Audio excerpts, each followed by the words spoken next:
Good morning बच्चों। Good morning sir. चलो आज एक नया सब्जेक्ट स्टार्ट करेंगे हम, रीजनिंग। आपको पता ही है आपके सैनिक के पेपर में 4 सब्जेक्ट आएंगे, है कि नहीं?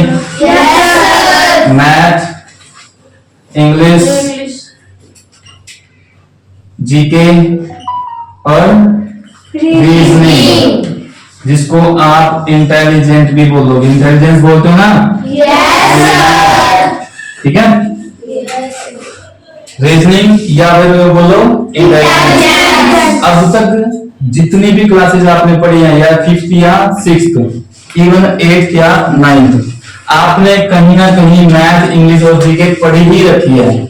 जो आपका नया सब्जेक्ट है रीजनिंग, अक्सर बच्चों की क्या फील रहती है कि रीजनिंग हमने कभी नहीं पढ़ी। कोई दिक्कत नहीं है, आज बिल्कुल जीरो से मैं रीजनिंग सिखाऊंगा। बस थोड़ा सा फोकस बोर्ड पे और थोड़ा सा फोकस मेरी बातों पे। ठीक, चलो आज कोई भी रीजनिंग एक नया टॉपिक ले लेता हूं, डायरेक्शन एंड डिस्टेंस। बिल्कुल आसान टॉपिक है और एक ना एक क्वेश्चन किसी ना किसी पेपर में जरूर आएगा। ठीक है, बहुत आसान चैप्टर है। थोड़ा सा ध्यान देना मेरी बातों पे, थोड़ा सा फोकस बोर्ड पे, सब कुछ समझ में आएगा, इजीली समझ में आएगा। ठीक है बेटा, सबसे पहले तो डायरेक्शन है क्या? डायरेक्शन है क्या? अगर आपको हिंदी में लिखना है तो दिशा और दूरी। ठीक, तो डायरेक्शन को समझने से पहले आपको डायरेक्शन की सेंस का पता हो कि कौन सी डायरेक्शन कहां है। और सबसे पहले तो ये हो कि कितनी डायरेक्शन अपनी? 4। अक्सर आपने न्यूज के बारे में सुना होगा, अगर आपने नहीं सुना तो आपके पापा, मम्मा या दादा दादी, अक्सर आपने देखा होगा समाचार यानी कि अखबार यानी कि न्यूज टीवी में देखते होंगे, कहीं भी देखते होंगे। News north, east, west, south. अब ये है कहां कहां, कौन सी डायरेक्शन कहां है? अक्सर आपने एक चीज नोटिस की होगी कि जब तुम अपने घर हो तो लगता है कि सूरज कहां से निकला, जहां से भी निकला वो ईस्ट है। हिंदी में इसको क्या बोलेंगे? पूर्व। नॉर्थ को उत्तर, वेस्ट को पश्चिम, साउथ को दक्षिण। ठीक, कि सूरज मेरे घर से यहां निकला है और फिर मैं कभी अपने मामा के घर चला गया या बुआ के घर चला गया और वहां देखा कि सूरज कहीं और से निकल रहा है। सूरज अपनी ही जगह से निकल रहा है यानी कि ईस्ट से। बस वो क्या है, तुम्हारे घर का या तुम्हारे मामा बुआ के घर का डायरेक्शन अलग है कि वो किस डायरेक्शन में बने होंगे। आपने एग्जाम के अंदर ये बिल्कुल ही नोटिस नहीं करना या अपना दिमाग बिल्कुल भी नहीं लगाना कि मैं किस डायरेक्शन में से घर से आया था और किस डायरेक्शन में मैं बैठा हूं। आपने सिर्फ और सिर्फ एक ही काम करना है, वो क्या है कि आप प्लस का सिंबल लगाओगे। आप किसी भी डायरेक्शन में फेस करके बैठे हो एग्जाम के अंदर, सिर्फ और सिर्फ आपने क्या लगाना है? प्लस का सिंबल। और ये आप जब तक करोगे जब तक आप लर्निंग फेज में हो। जैसे ही आप लर्निंग फेज से निकलोगे, प्रैक्टिस फेज में आओगे, तो ये जमा का निशान या प्लस का सिंबल बनाना भी छोड़ दोगे।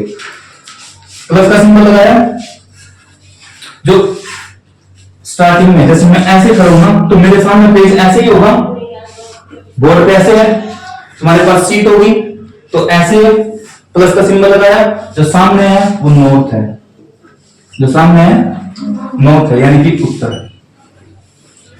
जो नीचे है यानी कि पाँव में दक्षिण यानी कि साउथ। जो आपके राइट हैंड पे होगा ना, जो आपके राइट हैंड पे होगा वो क्या है? ईस्ट। जो आपके लेफ्ट हैंड पे है वो क्या है? वेस्ट यानी कि पश्चिम।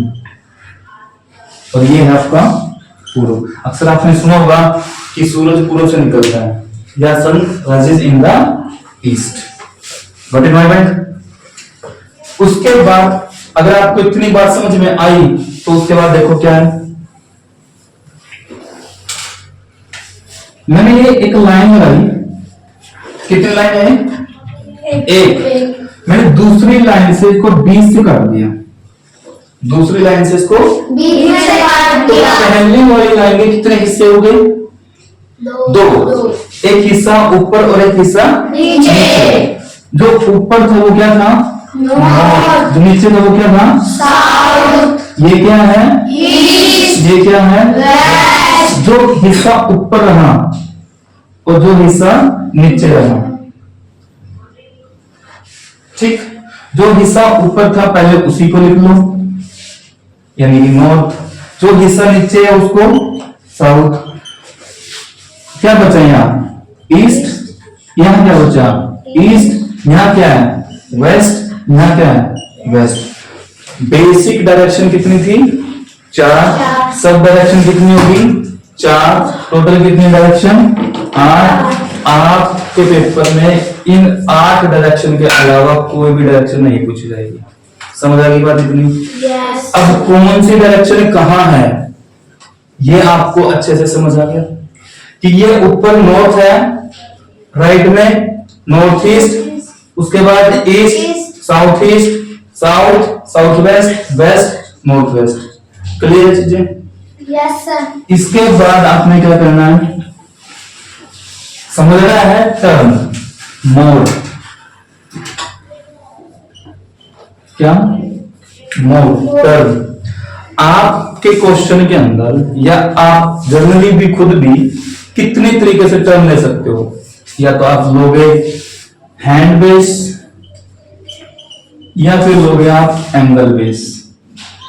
अक्सर बच्चों को प्रॉब्लम पता एंगल बेस में बहुत ज्यादा आती है। जो मैंने ऑब्जर्व किया है एंगल बेस में क्वेश्चन इतनी ज्यादा गलती करते हैं कि 35 degree 135 degree anti clockwise turn कर दिया या क्लॉकवाइज टर्न कर दिया, क्वेश्चन गलत। अब से नहीं होगा। देखो कैसे हैंड बेस, कितने हैंड है आपके पास? 2, एक राइट और एक लेफ्ट, राइट और लेफ्ट। एंगल बेस एक क्लॉकवाइज और एक एंटी एंटी क्लॉकवाइज, क्लॉकवाइज और एंटी क्लॉकवाइज। आप इसको इंग्लिश में ही याद रखो, ज्यादा ठीक है, क्योंकि हिंदी में थोड़ा क्या क्लॉकवाइज को बोलेंगे दक्षिणावर्त और एंटी क्लॉकवाइज को बोलेंगे वामावर्त। क्योंकि पेपर तो दोनों बाइलिंगुअल ही आएगा, हिंदी भी और इंग्लिश भी, राइट। लेकिन जो इंग्लिश में होगा वो एंटी क्लॉकवाइज और क्लॉकवाइज ही लिखेगा, जो हिंदी होगा वो दक्षिणावर्त और वामावर्त ही लिखेगा। बाइलिंगुअल का मतलब ये है कि हिंदी का पेपर अलग से एक ही क्वेश्चन के नीचे नहीं हो सकता। जनरली बहुत सारे पेपर के अंदर क्या है, हिंदी इस साइड और इंग्लिश इस साइड, ठीक है। इतनी बात समझ में आई? और राइट लेफ्ट, अगर हिंदी में आपने क्वेश्चन अटेम्प्ट करना है तो कई बार इनमें प्रॉब्लम आ जाती है। इसको बोलेंगे दायां और इसको बोलेंगे बायां, ठीक। अगर आपको दाएं बाएं में कंफ्यूजन है तो क्या करना आपने? अपने ही हाथ से क्या करो, इस तरीके से बनाओ, अपने ही हाथ से इस तरीके से बनाओ। तो ये किसकी शेप आई? बी की, बी फॉर बायां, बी फॉर बायां। अपने ही हाथ से ये बनाओ, किसकी shape I? D, D for दायां, बी फॉर बायां, डी फॉर दायां। अब ढूंढना जैसे देखो, इतनी बात समझ में आई या नहीं आई? Yes sir. बहुत बढ़िया। आगे देखो, हमारी बेसिक डायरेक्शन कितनी थी? 4। North, south, east, west. जब मेरा फेस नॉर्थ में होगा, यानी कि मेरे सामने पेपर है, तो मैं प्लस का सिंबल ऐसे ही बनाऊंगा, यानी कि मैं सामने देख रहा हूं। तो मेरा राइट हैंड ये, राइट, मेरा लेफ्ट हैंड ये। मैं ईस्ट में देखूंगा तो इस साइड देखूंगा, तो मेरा राइट हैंड ये और लेफ्ट हैंड ये। जब मैं साउथ में देखूंगा तो मैं इस तरीके से टर्न करूंगा, तो मेरा राइट हैंड ये और लेफ्ट हैंड ये, यानी कि राइट हैंड ये और लेफ्ट हैंड ये। जब मैं वेस्ट में देखूंगा तो मैं इस तरीके से देखूंगा, तो मेरा राइट हैंड ये और लेफ्ट हैंड ये। क्लियर है? यहां तक कोई दिक्कत? और जो सब डायरेक्शंस थे अपनी उसके अंदर भी जो left right left right left right left right समझ आई बात? नहीं आई? कोई दिक्कत? पक्का? इसके बाद देखो ये तो था हैंड बेस। अब देखो ये कितने डिग्री एंगल है? 90 डिग्री का। और अगर मैं इसको हाफ कर दूं कितने डिग्री का? 45। ठीक है, कोई दिक्कत?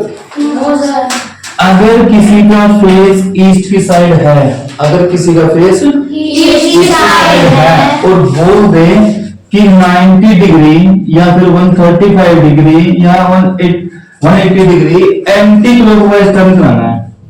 क्या कराना है? एंटी क्लॉकवाइज टर्न कराना है। भूल जाओ इस शब्द को, भूल जाओ इस वर्ड को कि आपको एंटी क्लॉकवाइज बोल रहा है। आपने एंटी क्लॉकवाइज को समझना है लेफ्ट।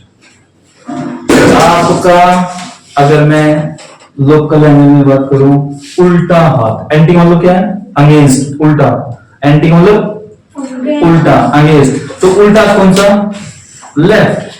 तो लेफ्ट में टर्न कराओ। Clockwise right. तो आपको कंफ्यूजन नहीं होगी कभी भी कि आपने एंटी क्लॉकवाइज टर्न करना या क्लॉकवाइज टर्न करना, कि है कहां ये एंटी क्लॉकवाइज कैसे टर्न कराऊं, क्लॉकवाइज कैसे टर्न कराऊं। तो एंटी वर्ड लगते ही क्या करना? अपना रोंग है, उल्टा, लेफ्ट हैंड। क्लियर चीज ये लेफ्ट में टर्न कराना है। और राइट क्लॉकवाइज है तो राइट। देखो कोई भी घड़ी है उसकी जो सुइयां है वो किस तरीके से टर्न करेंगे? ऐसे, इसको बोलेंगे क्लॉकवाइज। और अगर वो उल्टी स्टार्ट हो जाए तो ऐसे, उल्टी एंटी क्लॉकवाइज। क्लॉकवाइज मतलब सुइयां इस तरीके से जो जमने चलती है, एंटी क्लॉकवाइज वैसे। समझ आ गई बात या नहीं आई? कोई दिक्कत यहाँ तक? Yes, sir. आगे बढ़े।